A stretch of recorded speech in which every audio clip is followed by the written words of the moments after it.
మన ఎమ్మెల్యేలకు వచ్చినట్టయా మనం అంతా వినే ఉంటాం.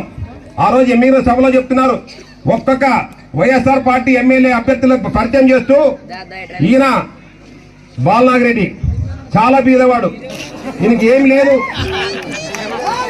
రెక్కాడి దగ్గర డొక్కాడదని చెప్తున్నాడు.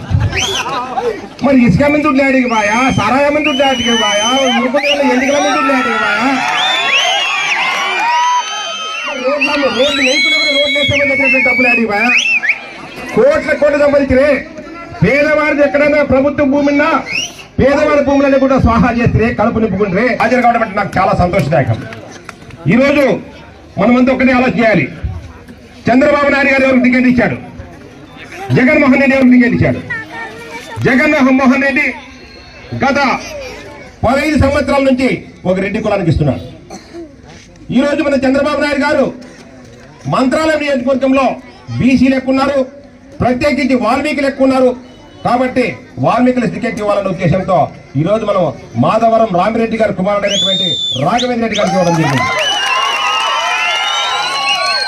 ఈరోజు నేను ఒకటే చెప్తున్నా, మిగతా పార్టీలో ఉన్నటువంటి బీసీ సోదరులు ప్రతి ఒక్కరు ఆలోచించాలి. ఈరోజు మన బీసీ టికెట్ వచ్చింది, మనమంతా కూడా కలిసిమెలిసి ఉండి ఈరోజు గెలిపించుకోవాలా.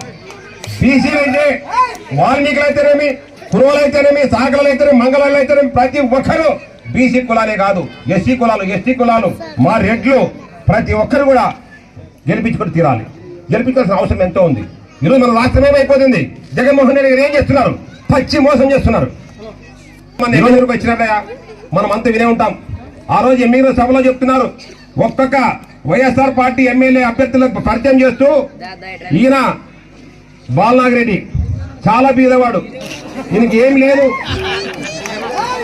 రెక్కాడి దగ్గర డొక్కాడదని చెప్తున్నాడు.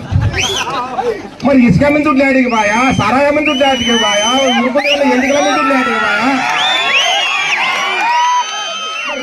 రోడ్లు వేయకుండా రోడ్లు వేసామని డబ్బులు ఆడికి బాయా, కోట్ల సంపాదించినే. పేదవాడిది ఎక్కడైనా ప్రభుత్వ భూమిన్నా పేదవాడి భూములన్నీ కూడా స్వాహా చేస్తే కడుపు నింపుకుంటే మరి ఇన్ని కోట్లు సంపాదించిన జగన్మోహన్ రెడ్డి గారు ఇంకా బీదవారు అంటుంటే మరి రాబోయే ఎన్నికలు మరొక్కసారి గెలిస్తే మరి ఏమి దినాల్లో మరి ఎంత సంపాదించాలో, ఎంత అక్రమాలు చేయాలో మరి మీరు ఊహించండి. పేదవాడు 300 యూనిట్లు కరెంటు కాలిస్తే నువ్వు సావుకారయ్యా, నీకు పెన్షన్ కట్టు, నీకు రేషన్ కార్డు కట్టు, నీకు అమ్మఒడి కట్టు, నీకు చేయూత కట్టు, నువ్వు 300 కరెంటు కాల్సినావు, 300 యూనిట్లు కరెంటు కాల్సినావు, నువ్వు చాలా పెద్ద సావుకారు అంటావు. మరి కోట్ల సంబంధించినటువంటి తెలుగుదేశం వైఎస్ఆర్ పార్టీ అభ్యర్థుల్ని బీదవాళ్ళు అంటున్నారంటే ఒక్కసారి మీరు ఆలోచన చేయాలి. జగన్మోహన్ రెడ్డి గారు టికెట్ ఇచ్చినారు బాలనాగిరెడ్డికి. మరి ఆయన 15 సంవత్సరాల నుంచి మనకి ఎమ్మెల్యేగా ఉన్నారు. మనం రైతులు, మనం అంతా ఒకటి ఆలోచన చేయాలి. యాట వేసిన పంటే మన పొలాలు వేస్తుంటే మనకు పంట పడుతుందా? ఏడు మెరపేస్తే ముందు పత్తేస్తాం, ముందు పత్తేస్తే ఇలా ఇంకొకసారి జొన్నలో సద్దులో వేస్తాం. ఎందుకంటే పంట మార్పిడి చేయాలి. ఎప్పుడైతే పంట మార్పిడి చేస్తామో అప్పుడు పంట బాగా వస్తుంది. అదేవిధంగా 15 సంవత్సరాల నుంచి మనం ఒకటే పంట వేస్తున్నాం. ఏం పంట వేస్తున్నాం? బాగా పంట వేస్తున్నాం. అది ఏసి ఏం పండకుండా గొడ్డమవుతున్నది, ఏం పని చేయడం లేదు. ఈసారి మనము దాన్ని తెగబాసి ఎక్కడ గుంటలు బాసి ఏం చేయాలా, ఏం చేయాలి చెప్పండి? రాఘవేంద్ర రెడ్డి అనేటువంటి కొత్త వేళ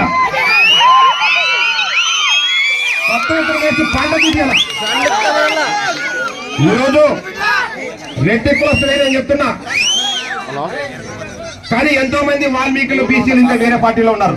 దయచేసి వారు రేపు పొద్దునే మనం నియోజకవర్గంలో ప్రతి ఒక్క బీసీ బిడ్డ రాఘవేంద్ర రెడ్డికి మద్దతు పలకాల్సిందిగా ఈ సందర్భంగా నేను ఆహ్వానిస్తున్నా. అయితే ఇక్కడ ఒక విషయం, చాలా మంది కురువల్లో అయితేనేమి, మెత్తనల్లో అయితేనే, సాగులలో అయితేనేమి చాలా మందిలో ఒక భయం ఉంది. ఎందుకంటే మనం ఖచ్చితంగా మాట్లాడుకోవాలా, బాయిలకు టికెట్ వచ్చింది వాళ్ళకి అధికారంకి వస్తే మమ్మల్ని ఏం చేస్తారు అని చెప్పి. దయచేసి ఎవరు భయపడతండి. మన మండలాలకు సంబంధించి మేముంటాం. ఖచ్చితంగా ఏ ఒక్క అన్యాయం జరగలేం. ఒకప్పుడు నా పిల్లతనంలో చూశాను. ఒకటప్పుడు ఉదాహరణ, మేము చిన్నకున్నప్పుడు జగ్గాపురం వాళ్ళని అంత భయము. జగ్గాపురం వాళ్ళు పోయిన వాళ్ళు పోయిన కొట్టి డబ్బులు లాక్కుంటారు, జమ్ముల సంత పిల్లలకి కొట్టి సంత లాక్కుంటారని చెప్పేవాళ్ళు. ఈరోజు అదే జగ్గాపురంలో పత్తి పండించుకుంటూ, మిరప పండించుకుంటూ, ఉల్లిగడ్డ పండించుకుంటూ, ఎవరు సంసారం వాళ్ళు చేసుకుంటూ, ఏ కురువులు బతుకులు, ఏ కాపలు బతుకులు, ఎవరు బతుకు అంత నీతిగా నిజాన్ని బతుకుతున్నారు. అంటే బాయల్లో మార్పు వచ్చింది. గతంలో మాదిరి దౌర్జన్యాలు లేవు. గతంలో మాదిరి సారా దగ్గర కొట్లాటకు వారు కూలీలు చేసుకోరు. ఈరోజు మార్పు వచ్చింది. వాళ్ళకు రాజకీయ చైతన్యం వచ్చింది. వాళ్ళకు ఎంఏలు బీడీలు చదివి ఈరోజు దేశ విదేశాల్లో చదువుకునేటువంటి స్థాయి వచ్చింది. కాబట్టి దయచేసి ఎవరు కూడా దౌర్జన్యాలు కానీ, దోపిడీలు కానీ, ఎవరో మహిమ